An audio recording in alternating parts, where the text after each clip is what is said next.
All right, y'all, welcome to the show. I'm not going to lie to y'all. I'm excited for today's show. We have a lot of stuff to talk about. So I'm going to lead with some bad news. We have some new Trump versus Biden polls, and they are absolutely unconscionable. It's astonishing the place that we're at right now, given everything that's unfolded. We'll talk about that. Then I have some more clips for you. Megyn Kelly versus Trump. Now, it turns out she was, I'd say, slightly more aggressive than I expected, but I think he still managed to be his slippery self and sort of get away from that unscathed, because that's what he does on the Republican side. He always seems to get away unscathed. So we'll talk about that. We also have Lauren Boebert jacking off a Democrat. That's fun. The most corrupt man in all of Texas gets away with his brazen corruption. And, of course, the auto worker strike. You have Republicans were asked what they think of it, top-level Republicans, Trump, Pence, etc., and they give horrible answers, absolutely destroying the notion that there's any rising tide of populism on the right. They're the same as they've always been. And then Mitt Romney also is apparently not running for re-election, but in the meantime, homie is spilling all of the tea on all of the other Republicans. So there's a lot of stuff to talk about. We'll jump into it here in a second. Everybody do me a quick favor before we continue. For the love of God, click that sub button. Like I always tell you, I'm desperately trying to stay ahead of my wife.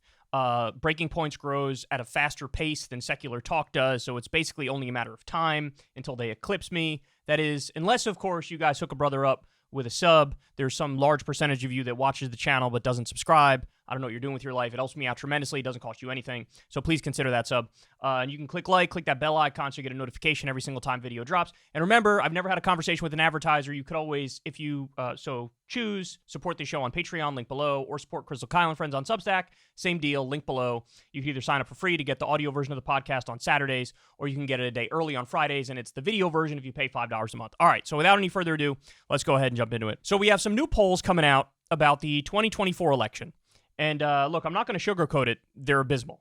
They are absolutely abysmal and somewhat astonishing, if I'm being honest with y'all. So this one is from YouGov, 2,385 people. And nationally, we have Trump at 50% and Biden at 49%. So in a rematch, we have Trump here up 1 point. Now, I want to remind you of something. The way that the Electoral College works, in order for Biden to win, Biden would need to be up like 3 percentage points at least, because of the way that the support for the various parties are split up around the country. You've had a situation where Hillary Clinton, for example, won the popular vote by 3 million votes, but lost the Electoral College. Joe Biden won the Electoral College, but he had to win by 7 million votes in order for that to happen. So here we have a situation where he's just flat out down to Trump up front. Now, to be fair, of course, this is within the margin of error, but still, it should be nowhere near this if the Democrats were half competent. So I'm going to talk more about that in a second.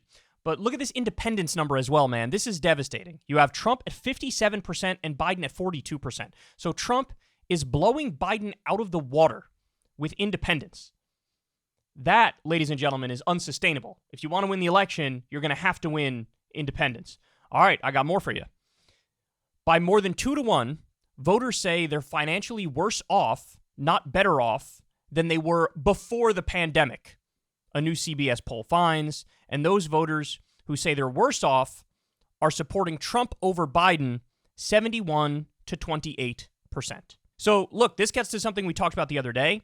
One of the biggest mistakes of the Biden administration is that we had the sunsetting of all of these COVID-era social safety net provisions, like expansion of unemployment insurance and the earned income tax credit and the child tax credit and, like WIC and all these government programs that help people at the lower end of the economic ladder. Those people actually got a tremendous amount of help during the pandemic, to the point where, this is a fact everybody knows, we had a reduction of child poverty during the pandemic of nearly 50%. They nearly cut child poverty in half. Why? Because they chose. It was a policy choice to say, all right, let's help people out because they're going to be struggling colossally during this pandemic. And so they were getting help. And then all of these extended programs that we had during the pandemic, there's a sunset provision on them. They went away and they weren't re-upped at all. Well, guess what? When people came to rely on this social safety net that was genuinely helping them in a time of need, and now it goes away, now they're struggling and it feels horrendous because they were getting the help and now they're not. And so letting those programs sunset was a horrible mistake. I mean, at the very least, you could have kept like 2 of them, going, continued 2 of them, so you take the edge off for people in an economy where, as you all know, the unemployment rate might be low, inflation has come down drastically, but still you have like 60 or 70% of Americans living paycheck to paycheck. So that's where we get a poll number like this. A very obvious mistake. And I think the reason why Biden did it is because he bought into the line of Larry Summers and the neoliberals who tell him, like, curbing inflation is the number one goal. And, of course, these big government programs are leading to inflation, which, by the way, is not necessarily true. Greedflation is a much more widely accepted theory now that corporations were, jacking up profits because they could effectively. So they were leading into the inflation hysteria, causing a lot of the problem along with the supply chain.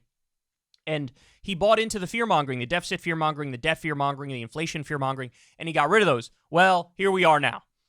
Here we are. And these numbers do not look good for old Joe. Then, of course, we get this. This is a Quinnipiac poll. Do you think blank is too old to effectively serve another 4-year term as president or not? 68% say Joe Biden is too old. There's another poll that just came out. 73% say Joe Biden is too old. Donald Trump, only 34%. He's 3 years younger, but only 34% say he's too old. Why? It's all optics. It's all optics. Trump has the orange face, the dyed hair, and he's a bloviator, and he's charismatic, and he talks a lot, and it looks like he's more competent because he can get through full sentences, whereas Biden looks like he needs a direct injection of Adderall into his veins every time he opens his mouth, or else he'll fall asleep on stage and forget where he is. And so as a direct result, here we are. Even though Trump's only 3 years younger, the public is saying Biden's too old. 68% in this poll, 73% in another poll, and it's only 34% that say that about Trump. Now, I'm sure there's some other polls that have Trump, closer to 50% or whatever, saying he's too old. But guys, there's no sugarcoating this. These polls, at this point, are disastrous. Now, look, I will say, I stand by my prediction that if it really does come down to Biden versus Trump, or almost any Democrat versus Trump, I think there's some minor exceptions, but Trump is the least electable general election candidate for the Republicans because there's just so much dirt on him. He's such a wild card. 91 criminal charges, 4 indictments, says things like, I'm going to suspend the Constitution. I do think that really when push comes to shove on voting day, people will think, I can't go through that again with Trump. It was just too wild and wacky and insane a time. Every day you woke up, you had to check the news to make sure the world didn't explode overnight. I do think that these polls are not really going to be reflective. I think there's like a built-in, bias in favor of Trump in these polls. But as we move on, when it comes closer to election day, he will be at a disadvantage. So I believe that, but let's be clear. Either way, it shouldn't be this close. Either way, it shouldn't be this close. It should be easy to defeat a guy like Trump, and every poll should be showing the defeat of a guy like Trump. So what's the problem here? Well, I mean, number one, the most obvious point in the world is it is true that Biden is really frail, really old, can barely get through a sentence, doesn't look competent at all. Everybody can see it. That's a huge, huge, huge problem. Now, what can you do about that? Well, there's not much you can do about that. Like I said, maybe give him an injection of Adderall or make him take a whole bunch of pills before he gets on stage. Yeah, that would help. But drugging him can only get him so far, right? So that's one of the problems. The other problem is I literally have no idea what the Democratic message is supposed to be. I have no idea. They seem to not have a strategy, even though they're watching Trump be a wrecking ball in the Republican primary, knowing you're probably going to have to deal with this guy. So Biden hasn't said a word about the criminal charges against Trump. He hasn't said anything. Now, I get that he's scared because Republicans are saying, oh, these are Biden's indictments and he's leading the charge, bro. And so they're trying to make it seem like, oh, it's political and it's problematic and Biden's behind it all. And So they're scared of that notion to feed into, like, maybe I am behind this, right? But first of all, I don't think he is behind it. Second of all, even if he was, that would be based because he's correct. Something can be both political and also accurate, right? Like, this could be a political move to go after Trump, but also he committed 472 crimes, so you should be going after Trump. So if I was Biden, I would not shut up about this guy has 91 criminal charges against him. Putting aside the business fraud and the tax fraud and the payoff to a porn star and the obstruction of justice and the hiding classified documents and all that, putting all of that aside, he tried to defraud the United States of America with fake electors, that's their words, or fraudulent electors, and they tried to steal the election in a criminal conspiracy. I wouldn't vote for that guy. That's crazy. We're talking about the end of democracy if you go down that path. He says he wants to suspend the Constitution. If any other candidate said that, they would be ripped to shreds and out of the race within 24 hours. But Trump says, yeah, we should suspend the Constitution because I think I won last time, and it's just another Tuesday. I would highlight on these things and hammer away over and over and over and over. So you have to portray him as beyond the pale. That's point number one. Point number two, also explain what he did that was horrible for the country. Massively cut taxes for the rich. 83% of the benefits of their tax bill went to the top 1%. Increased drone strikes by over 400%. Assassinated a top Iranian commander who was fighting ISIS, nearly sparking World War III. Pulled out of the Paris Climate Agreement because he doesn't believe in climate change because he thinks it's some sort of a hoax, which of course sells us all down the river for if he gets in there again, he's not going to do anything to combat climate change, and we're going to be worse off. He says he wants war with Mexico over the drug cartels. You know what that polls at? That polls at like less than 20%. It might even be literally single digits among the American public. Like 9% of the public supports war with Mexico. This is something he supports. Why are you not pointing these things out? Why are you not pointing these things out? And then, of course, the other question is, why are you also not taking the good things you did and telling people about them? Brand yourself as successful. Brand yourself as pro-worker. Hey, the NLRB just changed the overtime rule. So now millions more Americans are going to get paid overtime. It used to be about $33,000 a year. Now it's $55,000 a year unless you get overtime. Thank me for that. I, Joe Biden, and my NLRB delivered that. We did a new rule to automatically recognize unions if the boss tries to union bust. Well, guess what? That's going to lead to a lot more unions, which means a lot more workers getting paid a decent wage. I brought you that. We brought you that. Do you want wages to keep going up? Or do you want them to go down under Trump administration? Trump talked about pulling out of Afghanistan. I actually did it. Now, that was one of the moments which was crazy because he got hammered by the media so hard and so ruthlessly that his poll numbers actually went down when he did it. I would flip that script right back on them. I would show the polls and say, this is something that like 85% of Americans said they wanted for us to get out of Afghanistan. Well, now we're out of Afghanistan. I delivered what you wanted, and I was right. I would flip that narrative and turn it into a positive. You know, I would talk about, we added 800,000 manufacturing jobs. Trump talked a game about, I'm not going to outsource your jobs. I actually delivered on that. He net outsourced 200,000 factory jobs. We're bringing back 800,000. I'm cracking down on wealthy tax cheats, 15% corporate minimum tax rate, 1% tax on stock buybacks, cracking down through the IRS on people who make over $400,000 a year who are hiding their taxes. I'm delivering on all that. You have to brand him as a loser and beyond the pale and a criminal, because he is, right? You have to brand yourself as pro-worker and fighting for people. And you have to hammer these messages home. Instead, Biden's sleeping, right? And then, again, here we are. These numbers are devastating.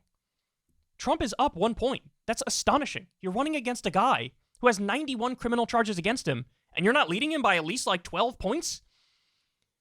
So, look, we'll see what happens moving forward, but this is not good. This is not good for old Joe. And now there's a lot of panicked articles about, hey, maybe he should step down. And I told you guys before, look, the world is a complex place, right? So are there scenarios that could unfold where it would be better if Joe stepped aside? Absolutely. But are there some scenarios that could unfold where it would be worse? If Joe Biden steps aside and it's Kamala Harris versus Donald Trump, everybody's going to be wishing Joe Biden was back in the race. Because I think Kamala has no chance. If it's Pete Buttigieg versus Trump, I think Trump would win that election. I think Buttigieg and Kamala are worse candidates than Joe Biden. Never mind, I think probably worse on policy as well. So careful what you wish for. Now, there's like 6 or 7 people who might be a little better than Biden, or about the same as Biden, and would have a better chance of winning. So that could be good. But it's a crapshoot, right? We don't know. But all these panicked articles now are like, maybe Joe should step aside. And it's getting late in the game to make that decision. That decision still could be made. It looks like he's going to run again, but I don't know if he could even hold on to make it to election day because he's really old, right? So I don't know, but this is red alert, son. Red alert. The guy who said, I want to suspend the Constitution, who tried to steal the last election. This guy's leading, not just in the primary polls, but now in some general election polls. Doesn't look good. Hey, y'all, do me a favor and like and subscribe. It helps out big time in the algorithm. Click the bell as well for notifications when videos drop, and watch that video on screen right now. You know you want to.